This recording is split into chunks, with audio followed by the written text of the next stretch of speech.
السلام علیکم ورحمۃ اللہ وبرکاتہ۔ ناظرین کرام، انشاءاللہ تعالی آج کی اس ویڈیو میں ہم ہر چیز کے نقصان سے بچنے کا وظیفہ سیکھیں گے۔ یہ وظیفہ نبی پاک صلی اللہ علیہ وسلم کا بتایا ہوا مبارک وظیفہ ہے۔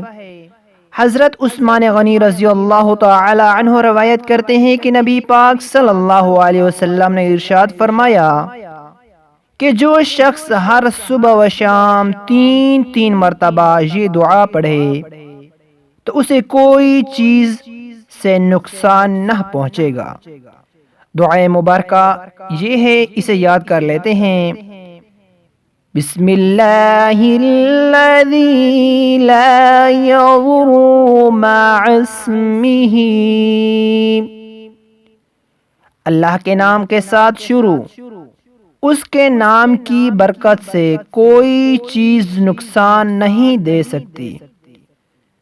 مع اسمہ شیء فی الارض، زمین میں، ولا فی السماء، اور نہ آسمان میں، وہو السمیع العلیم، اور وہ سننے والا جاننے والا ہے۔